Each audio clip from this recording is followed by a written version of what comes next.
예, 이제 우리 지난 시간에 이어서 하나님의 나라는 어떻게 오는가, 이 부분에 대한 이제 본론으로 들어가도록 하겠습니다.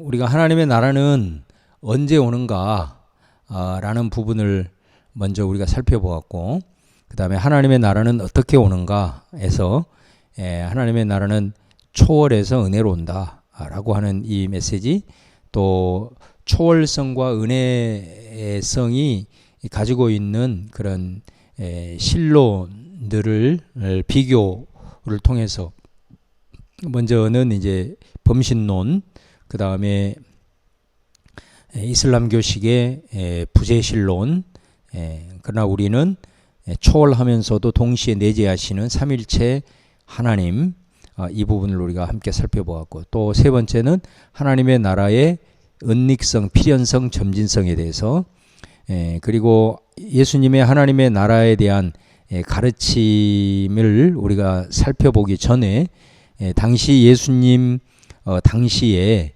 이 있었던 열심당파, 또 바리새인, 이것들 예수님께서 이제 비판을 하면서 그러면 어떻게 하나님의 나라는 오는 것인가 라고 하는 이제 질문에까지 우리가 이르게 되었습니다. 자, 결론적으로 얘기를 하면 이 책에서는 사랑의 이중 계명이다, 하나님의 나라는 이렇게 오는 것이다 라고 말씀을 하고 있습니다. 우리가 잘 아는 대로 사랑의 이중 계명은 구약의 10계명에 1계명에서 4계명까지가 하나님의 사랑, 그 다음에 5계명, 10계명까지가 이웃 사랑인데, 예수님께서, 자, 우리 이 말씀 한번 같이 한번 볼까요? 마가복음 12장 29절 말씀을 저와 여러분이 함께 봉독하도록 하겠습니다. 시작. 예수께서 대답하시되 첫째는 이것이니 이스라엘아 들으라. 주 곧 우리 하나님은 유일한 주시라. 내 마음을 다하고 목숨을 다하고 뜻을 다하고 힘을 다하여 주 너의 하나님을 사랑하라 하신 것이요. 둘째는 이것이니 내 이웃을 내 자신과 같이 사랑하라 하신 것이라. 이보다 더 큰 계명이 없느니라.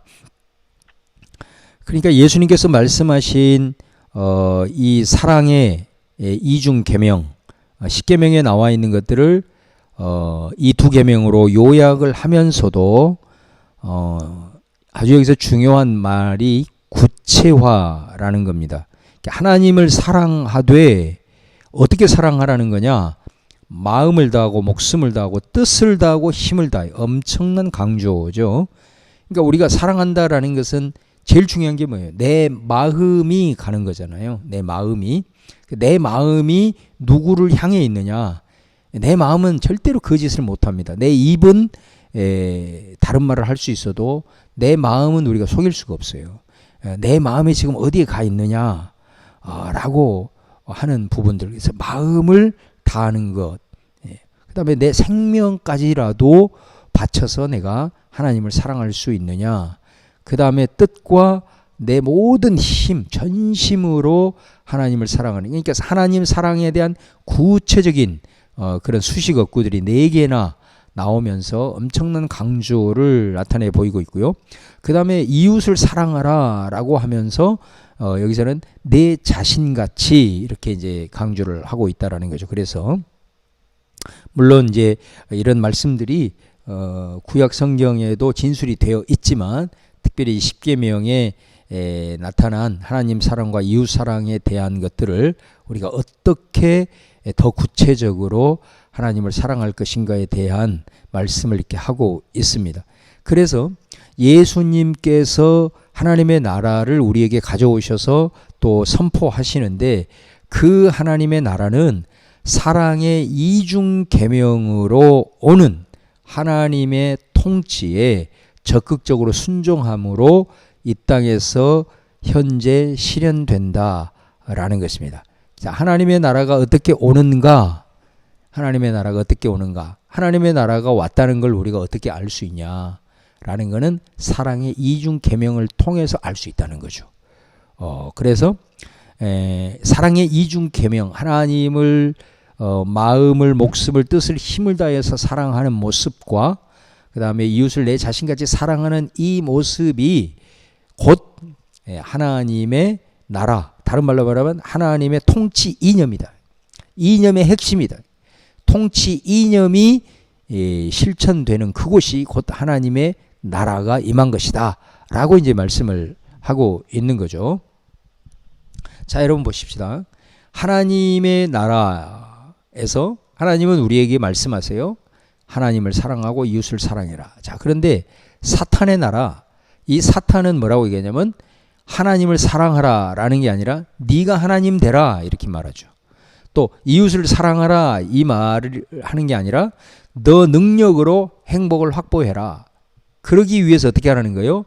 이웃을 착취해라. 당연한 거죠.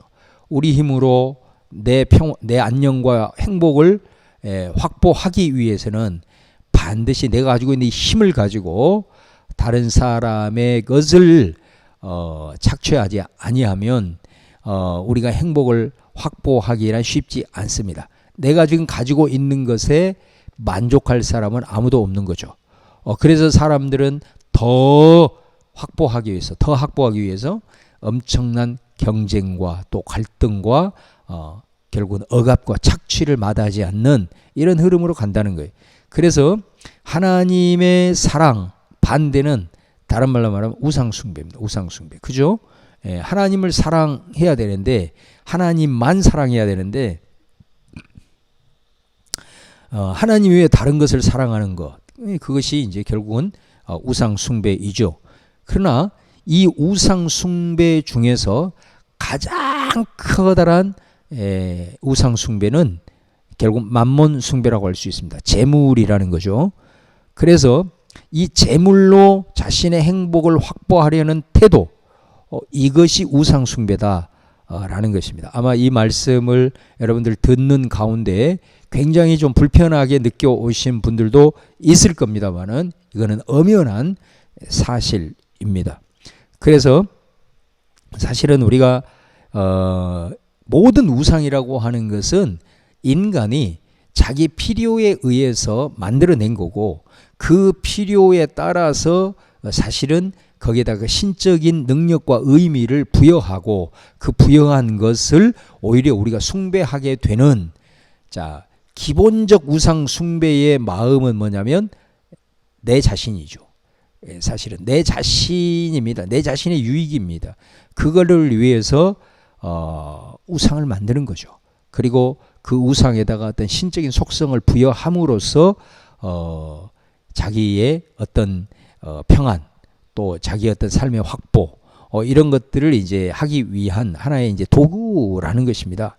사실은 이 우상 중에서 이 돈 어떻게 보면 특별히 자본주의 사회에 있어서 돈만큼 중요한 것이 없고 이것만큼 우리에게 정말로 슈퍼맨과 같은 그런 존재가 없는 거죠. 이것을 통해서 자신의 행복을 확보하려는 태도. 자, 이렇게 되면 어떻게 될까요? 사실은 우리 사회를 바라볼 때 돈 때문에 부모와 자식이 갈라지고 형제간이 원수가 되고 사회적인 갈등이 조장이 되고 심지어는 이것 때문에 국가 간의 전쟁까지 이야기하는 것을 볼 수가 있습니다. 그렇기 때문에 예수님께서 마태복음 6장 24절에 보면 너희가 하나님과 재물을 겸하여 섬기지 못한다 그렇게 말하죠. 엄청난 말씀이죠. 그러니까 이 재물을 거의 만몬이라고 하는 것은 신적인 어떤 그런 수준으로 표현을 하고 있는 것을 볼 때 얼마나 이것이 강력한 사실 하나님을 사랑하는 데 있어서 커다란 장애물인가라는 것을 우리가 알 수 있습니다. 누가복음 18장 25절에 낙타가 바늘귀로 들어가는 것이 부자가 하나님의 나라에 들어가는 것보다 쉬우니라 이렇게 말하죠. 그러니까 이 말씀들을 보면서 예수님께서 부자에 대해서 싫어했고 부에 대해서 무조건적으로 비판하고 있냐 이렇게 이해를 하면 안 되는 거고요. 이 말씀들을 통해서 예수님이 말씀하고자 하는 경고의 내용은 뭐냐면 부라는 것이 돈을 결국 가지고 있는 거 아니에요? 이것이 자신의 행복을 보장해 준다고 생각을 해서 거기에 이제 의존하는 거죠. 우리가 그거를 사용해야 되는데 어느 순간에는 그것이 이제 완전히 우리가 의지해서 다른 것들이 보이지를 않는 거죠. 부모도 안 보이고 형제도 안 보이고 이거 완전히 이것은 이제 돈을 의지하고 있다는 거 아니겠습니까?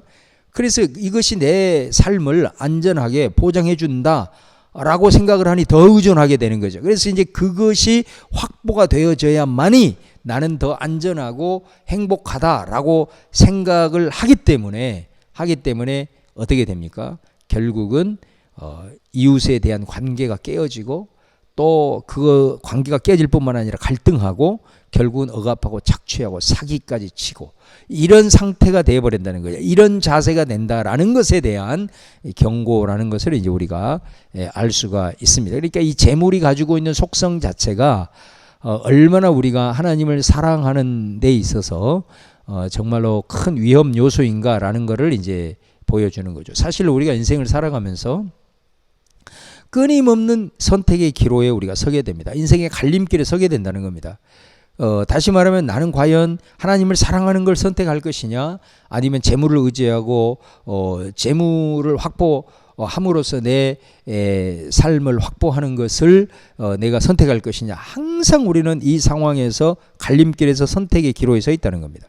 자, 그랬을 때 공중에 나는 새도 먹이시고 들의 백합화도 입히시는 하나님의 아버지 되심, 아빠 되심을 의지하여 그분의 뜻에 순종하고 이웃을 사랑하는 것, 바로 이것이 하나님의 나라에 들어간 하나님 나라의 백성이 선택해야 될 부분이다라는 것이죠.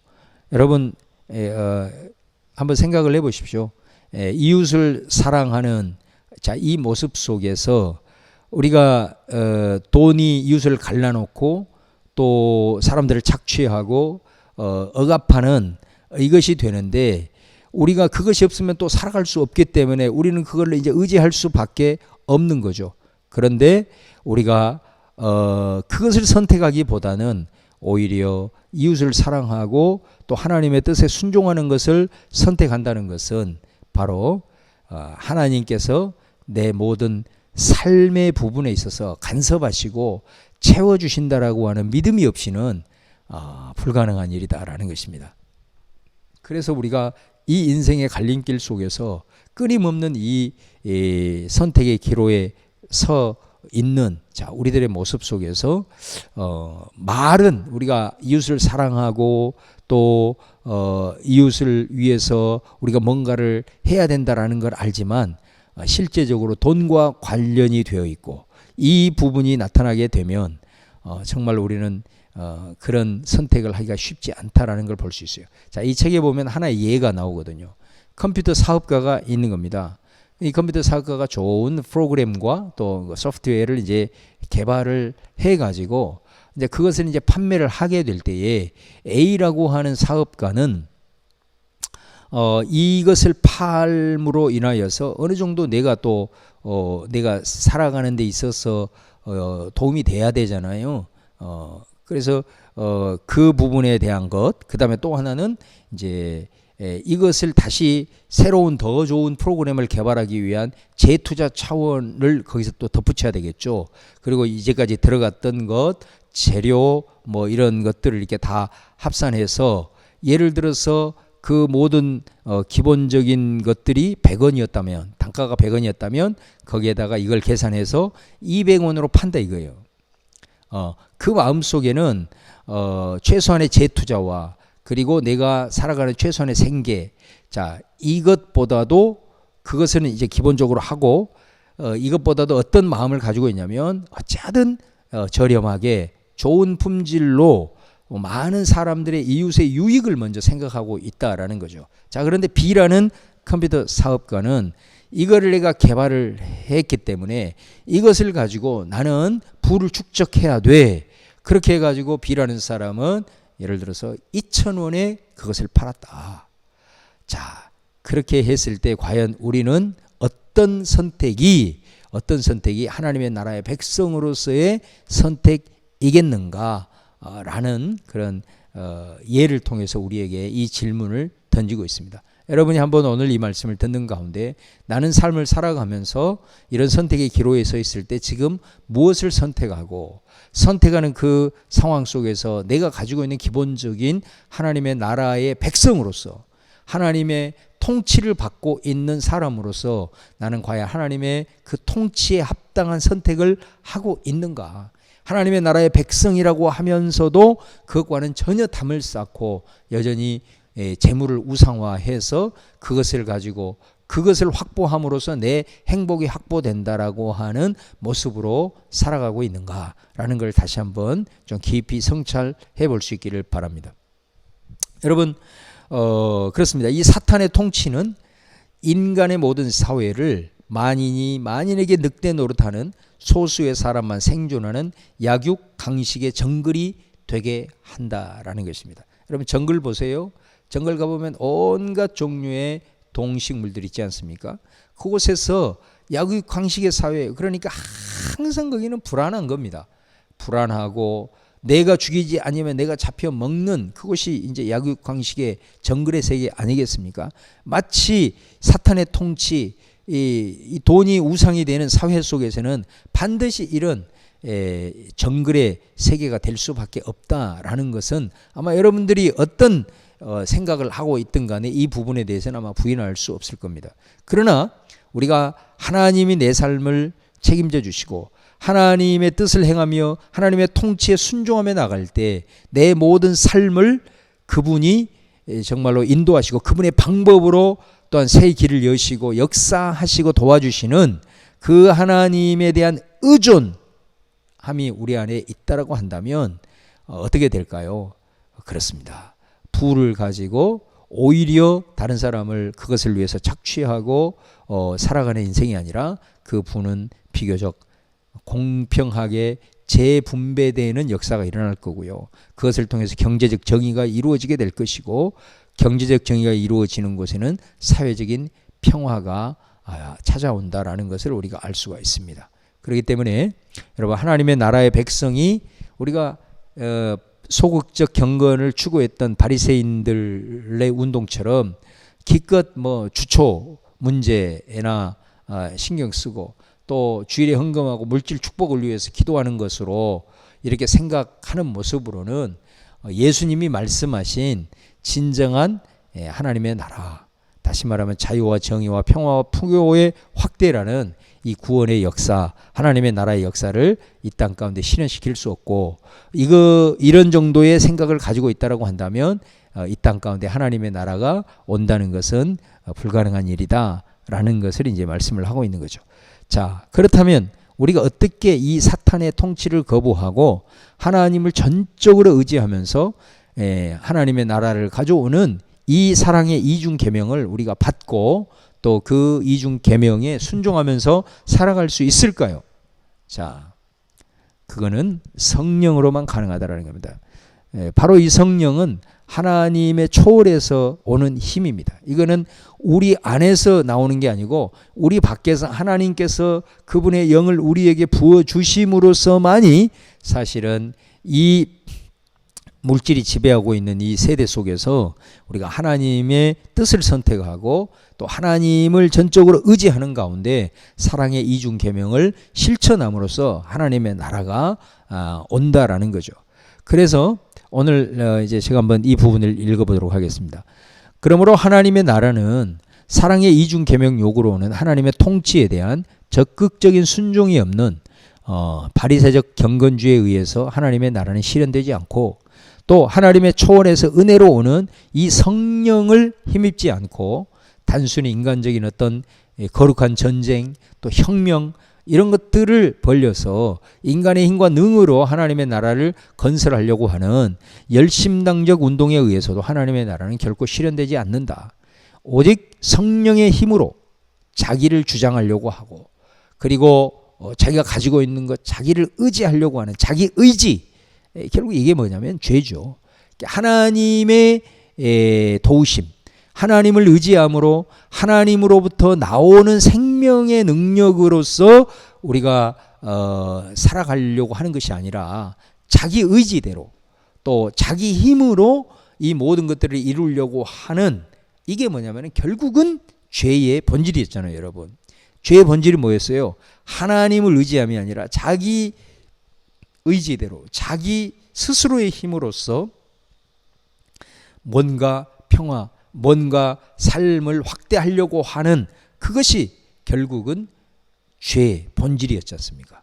그러니까 성령의 능력, 하나님께서 초월적으로 우리에게 부어주시는 성령의 능력으로 이 궁극적인 우리 속에 있는 죄의 문제를 극복하지 아니하고는 어떤 다른 식의 열정도 결국은 하나님 나라 건설에는 실패할 수밖에 없다라는 거죠. 신앙을 갖고 있음에도 불구하고 중세 여러분 카톨릭주의를 한번 보십시오.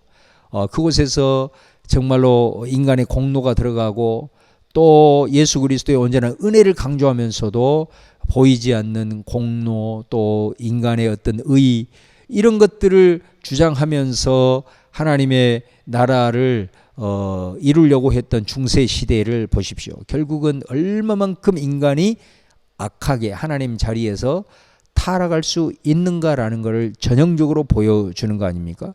또 이란의 호메니 혁명을 보십시오. 그 일을 통해서 얼마나 그 혁명이 성공을 했지만 결국은 그로 인하여서 수많은 사람들이 율법의 올무에 갇혀서 그 속에서 신음하고 있는 이런 모습들을 보십시오. 안 된다는 것입니다. 혁명을 통해서는 인간의 힘을 가지고는 안 된다는 겁니다. 공산주의도 마찬가지지 않습니까? 결국은 공산주의와 같은 가장 이상적인 평등에 대한 모토를 가지고 출발을 했고 혁명을 하고 뒤집어 엎었지만은 그리고 부자들 지주 계급들을 다 척결을 했지만은 결국 진정한 프롤레타리아들이 참된 평화를 누리고 그들이 원하는 참된 그런 부를 그들이 같이 공유했습니까? 오히려 그것으로 인해서 저 북한 땅을 보십시오. 더 강력한 핍박과 전체주의적인 그런 압박의 역사들이 이어지는 것 아니겠습니까? 다 실패했습니다. 역사적으로도. 결국은 압제자와 피압제자가 뒤바뀌는 것뿐이지 근본 해결은 되지 못한다라는 것을 이제 본다는 거죠. 그래서 예수님의 하나님 나라 운동, 하나님의 나라가 어떻게 오느냐? 핵심은 뭐예요? 결국은 바로 예수님의 하나님 나라 운동은 결국은 성령 운동이다. 다시 말하면 사랑의 이중 계명을 통해서 하나님의 나라가 오는데 실현되게 되는데 그거는 인간의 힘으로 되는 게 아니고 하나님으로부터 초월적으로 임하는 성령의 능력으로 가능하다라는 것을 볼 수가 있습니다. 그래서 예수님께서 이 땅에서 사역하시면서도 소극적인 경건주의와 그리고 열심당의 혁명운동에 동조하지 않았던 걸 보게 됩니다. 그래서 예수님의 모습을 보면 그가 하나님의 아들로서 또 메시아 사역을 하면서 부르심을 받을 때도 그가 세례받을 때 성령이 비둘기처럼 임했던 걸 보게 되고요. 또 성령의 힘으로 하나님의 나라의 역사를 시위한다. 이 말은 마태복음 12장 28절 말씀에 보면 이런 말씀이 있지 않습니까? 내가 하나님의 손을 힘입어 또 누가복음에 보면 하나님의 성령을 힘입어 귀신을 쫓아내는 것이면 하나님의 나라가 이미 너희에게 임하였느니라 이렇게 말하죠. 성령의 능력으로 하나님의 나라가 이 땅 가운데 임한다라는 거예요. 또 예수님이 사도행전 1장 8절에 지상명령에서 제자들에게 바로 이 성령을 부어줌으로써 그들에게 하나님의 나라를 실현해 가도록 그렇게 말씀했던 것을 이제 보게 됩니다. 그래서 미래에 우리가 완성될 하나님의 나라 또 현재 지금 들어오는 하나님의 나라 이건 다 성령으로 가능하다라는 것을 보게 됩니다. 성령으로 사탄의 이 죄와 죽음의 통치에서 우리가 건짐받아서 이제 생명의 나라 하나님의 나라로 옮겨진 자들이 이제 이 사랑의 이중 계명을 요구받을 때 오로지 성령의 능력을 힘입어서 우리가 그 일들에 순종함으로 나갈 때 이 땅 가운데 하나님의 나라는 완벽하지는 않지만 첫 열매의 형태로 점점 확대되어 간다라는 것을 이제 강조를 하고 있는 것이죠. 그래서 이 성령의 능력의 사실은 핵심은 뭐냐면 우리가 물과 성령으로 거듭난다라고 했을 때 그 거듭남 죄의 문제를 해결하는 겁니다. 죄의 문제는 우리가 어떻게 인간 스스로가 할 수 있는 부분은 아니고 이거는 성령을 통해서 십자가의 복음의 메시지가 우리 가운데 구체화되어지고 또 믿어지고 그것들을 통해서 죄에 대한 용서에 대한 또 치유함에 대한 역사들이 일어날 때에 근본적으로 우리가 하나님의 나라인 사랑의 이중 계명에 대한 순종의 역사들이 이루어질 수 있다.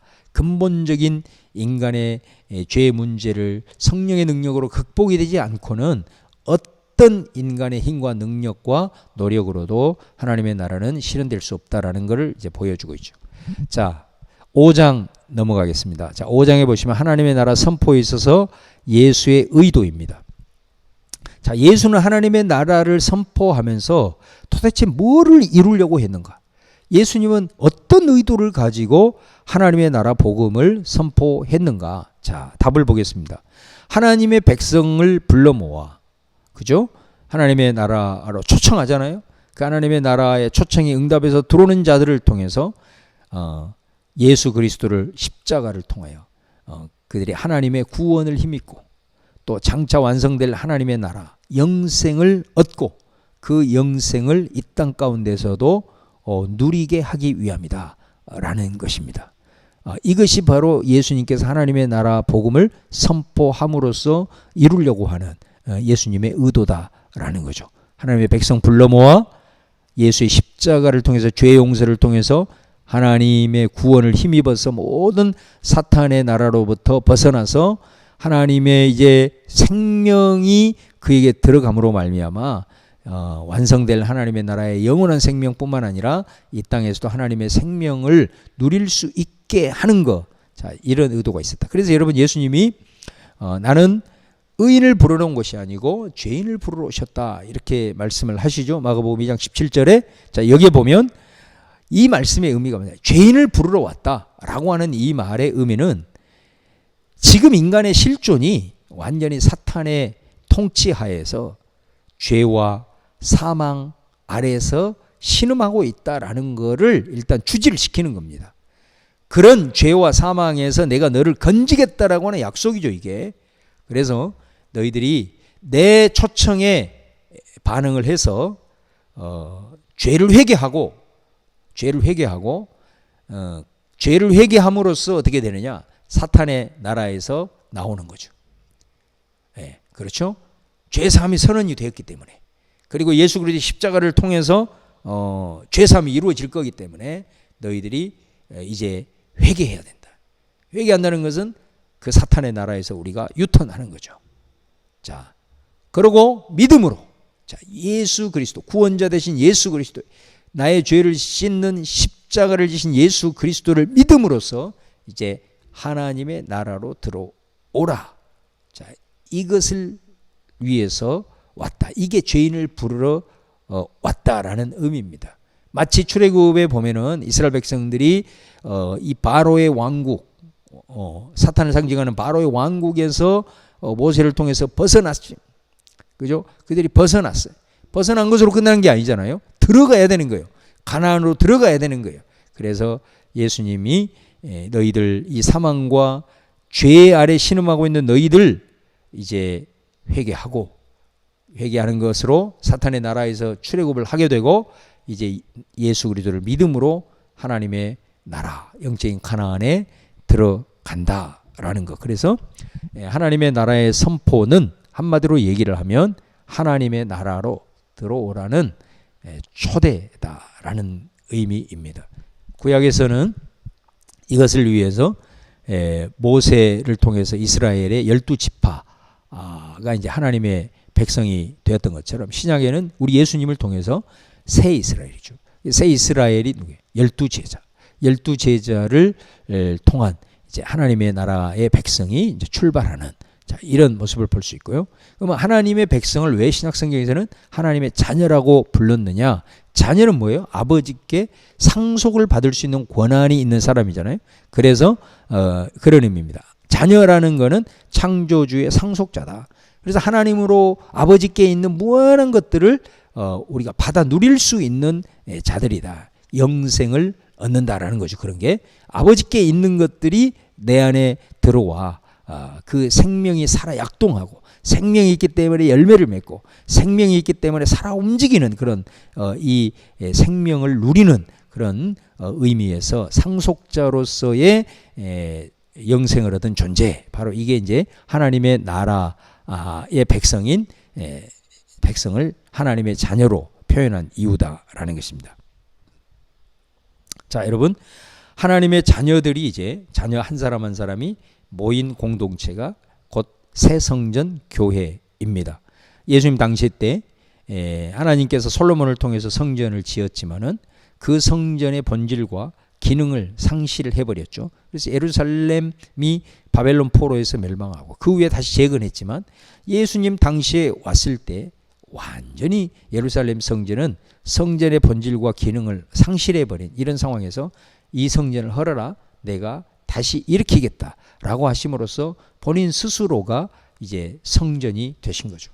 그래서 이 성전, 예수 자신이 바로 에베소서 2장 20절에 보면 성전 모퉁이 돌이 되는 거고, 그 모퉁이 돌 위에 사도들의 신앙 고백으로 이제 터를 삼고 그 위에 세워진 바로 그것이 건물이 아닌 공동체로서의 성전이 되었다라는 것을 이제 볼 수가 있습니다.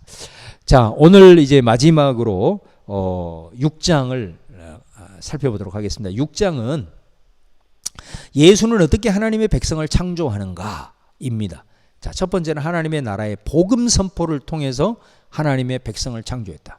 자, 예수님의 하나님의 나라의 선포는 어떤 의미를 띠고 있느냐면 약속이고 초대 행위였다라는 거죠. 그러니까 예수님께서 죄와 죽음의 사탄 통치에 있는 인간에게 하나님의 나라를 가져오셔가지고 그 하나님의 나라의 소식을 선포하신 거예요. 기쁜 소식이기 때문에 그게 복음인 거죠. 그리고 그것을 선포함으로써 인간들을 이제 사탄의 통치에서 벗어나서 하나님의 자녀로 회복해서 그 하나님 안에 있는 무한한 생명을 상속받게 하겠다라는 거거든요. 그리고 여러분, 예수님의 이 복음 선포를 통해서 특별히 잔치에 대한 메시지들이 많지 않습니까? 이 잔치는 뭐를 의미하느냐? 인간의 어떤 결핍, 그죠? 죄와 사망과 그런 권세의 한계를 지님으로 결핍된 존재, 또 죽을 수밖에 없는 죽음의 존재를 극복하고 하나님으로부터는 생명을 이제 얻게 하겠다는 그런 의미를 갖는 거죠. 그렇기 때문에 예수가 약속하신 하나님의 나라는 어떻게 하는 것이냐? 인간들이 회개함으로 사탄의 나라에서 벗어나서 믿음으로 들어가는 곳, 그게 이제 하나님의 나라, 예수님이 약속한 하나님의 나라다라는 것입니다. 그래서 예수님은 이 복음의 선포를 통해서 우리로 하여금 하나님의 나라에 들어올 것을 이렇게 초대하시고 또 하나님의 나라를 우리가 들어갈 수 있는 그런 약속을 하셨던 것을 보게 됩니다. 그러면 예수님은 특별히 하나님의 나라의 약속을 무엇으로 보이셨는가? 바로 그건 예수님의 말씀과 행위죠. 특별히 행위 중에서 치유 사역을 통해서 그랬습니다. 예수님이 하나님의 나라를 선포할 때 그 초청에 응한 자는 경건하다고 하는 바리새인들이나 선민의식을 가지고 있는 유대인들이 아니었습니다. 오히려 가난하고 아주 죄인들이 초청에 응했어요. 예수님께서는 그 약한 자들, 가난한 자들, 그들을 치유를 통해서 육신뿐만 아니라 죄의 용서함을 선포하심으로 말미암아 그들이 회복되게 하셨고, 이 회복됨을 통해서 하나님의 나라가 바로 임하면, 우리가 하나님의 나라에 들어가면 바로 이런 일이 일어날 것이다 라고 하는 것을 보여주셨고, 또 자기에게 나가오는 자들에게 우리가 믿는 하나님을 아버지라고 계시를 하셨어요. 아버지라고 부름으로써 그 아버지가 자녀에게 악한 아버지라도 좋은 것을 줄 줄 알거든. 그래서 그 아버지께 있는 생명의 은혜를 맛볼 수 있도록 예수님께서는 그렇게 하셨다라는 것입니다. 여러분, 당시 유대인들은 보세요. 굉장히 성속에 대한 분리가 이루어졌죠. 그래서 부정한 것을 접촉하면 정한 것도 부정하게 된다, 이렇게 생각을 했어요. 그런데 예수는 거꾸로 생각했습니다. 부정한 자들과 오히려 접촉하죠. 예수님은 죄인과 세리들의 친구였습니다. 그래서 그들과 접촉을 함으로써 어떻게 해요? 부정한 것을 정하게 만들어버리는 예수님의 모습들을 보게 됩니다. 유대인들은 철저하게 부정한 것과 선을 긋고 선을 긋고 이렇게 했지만 예수님은 그게 아니고 오히려 연약한 자, 죄인, 그리고 세리들, 이런 부정한 자들과 오히려 함께 하면서 그들을 하나님의 나라에 초청하면서 그들을 오히려 정결하게 하는 역사를 이루었던 것을 우리가 볼 수가 있습니다. 그래서 예수님이 창조하신 하나님의 나라의 백성은 성속의 구분을 없애고 유대인과 이방인의 경계를 허물어서 차별 없이 다 참여하게 했다라는 거죠. 그 다음에 두 번째는 예수님은 하나님의 나라를 어떻게 보이셨냐? 바로 자신의 죽음을 통해서 그랬다는 겁니다. 하나님의 나라를 선포함으로써 또 한편은 자신의 죽음을 통해서 예고하셨고 결국은 죽음을 통해서 성취하셨습니다. 그래서 마가복음 8장 13절에 이제 예수님께서 한창 하나님의 나라의 복음을 선포하시다가 이제 이 순간부터 자신의 죽음을 이제 예고하셨죠. 그리고 예루살렘에 입성을 하셔서 6월절에 최후의 만찬을 통해서 바로 말씀만이 아니라 일종의 극처럼 보여주셨습니다. 특별히 이 최후의 만찬은 6월절 식사 아니겠습니까? 하필이면 그 절기가 6월절이라는 게 굉장히 중요하죠. 그러니까 6월절은 출애굽을 기념하는 거, 구원과 연결되어 있는 그런 절기 아니겠습니까? 여기에서 예수님은 만찬을 베풀면서 떡을 부숩니다. 떡을 뗐다, 이 말은 떡을 부수었다는 거거든요. 떡을 부수었다는 것은 자기의 몸이 찢겼다라는 걸 의미하는 거죠. 죽음을 의미하는 겁니다. 잔을 부었다, 이거는 피를 흘림에 대한 상징 행위라고 할 수 있습니다. 그래서 특별히 이 잔은 많은 사람을 위해서 흘리는 나의 피다, 이렇게 이제 말씀을 하셨죠. 이 떡은 너희를 위해 찢기는 내 몸이다, 이렇게 말씀을 하셨죠.